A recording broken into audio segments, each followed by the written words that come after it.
Hello there. I've been asked by many people to talk a little bit about Michael Jackson, and I'm going to do just that now. His Sun conjunct Pluto in Virgo in the 11th house. Sun Pluto, very powerful configuration. Virgo, the sign of perfectionism.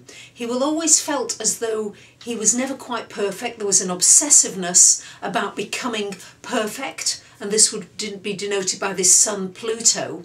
In the 11th house indicates a huge following. People, fans, no matter what he did or what came over, he had a huge, huge following that was almost obsessive, Pluto being quite obsessive. His moon in Pisces, in the 5th house of creativity, a very creative individual, very sensitive, very caring. Jupiter and Neptune in the 1st house with Libra ascendant, so a very charitable soul, somebody who gave and felt very compassionate towards other people. Uranus conjunct Venus. This Uranus and the Venus would have added to his unusual dance moves, the ability with the Venus in Leo to create fame and riches towards himself in the 10th house, and the Uranus would have given him that ability to come up with something entirely new. And he was an incredibly hard worker and very unique in what he did. The Uranus conjunct Venus as well indicates androgyny, neither one sex nor the other, and in many ways he didn't really look like a typical male. He was always referred to as a boy, so a boy who never grew up, Peter Pan. Mars in Taurus in the 8th house, that gave him a lot of sex appeal, a lot of erotic feeling to him, a lot of sexual charisma, and of course the erotic content of his material. And he had Mars squaring this Venus and Uranus, so no matter what riches he had, no matter what he had, he always felt like he was at war with himself.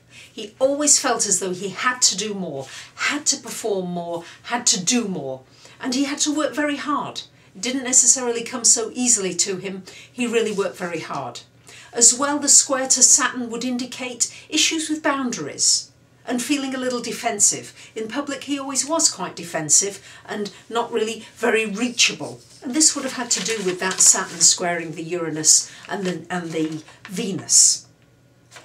And the Sun conjunct Pluto would indicate the massive wealth, because the 2nd house ruler of Pluto also rules Mars in the 8th house, indicating great wealth. If I look at his death, of course, which many astrologers have been looking at, in fact, we had to dig a lot deeper than the normal transits that would show the sudden death that he had. One of the aspects would be progressed Mars square to natal Pluto. This is certainly Pluto, the ruler of death, and possibly causing his death. So there you have a few bits of information about quite a tortured soul with Michael Jackson. I've often been asked, particularly in many of my classes, was he a pedophile? Was he or was he not? Well, astrologically, we look for at least 3 aspects that might show a propensity to unhealthy relationships with children. And I'd like to share those with you now. In his chart, we've got Pluto conjunct Mercury, and Pluto being the sexual force, and Mercury denoting youth. So it's questionable. That on its own wouldn't indicate something abnormal around children, but as well, we have Mars square Mercury, Mercury again being children and young people, and Mars squaring it, and maybe not quite knowing how to direct his energy in a way that's appropriate with young people. And we've also got the Moon opposite Pluto.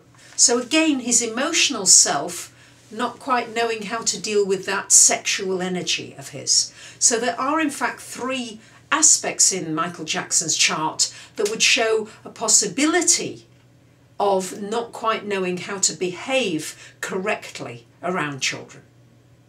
So there you have it. His death is a sad passing, of course, a wonderfully talented man who contributed a great deal to the world of music and dance, and I hope that gives you some more information. Thank you very much for listening, and I'll see you soon. Bye for now.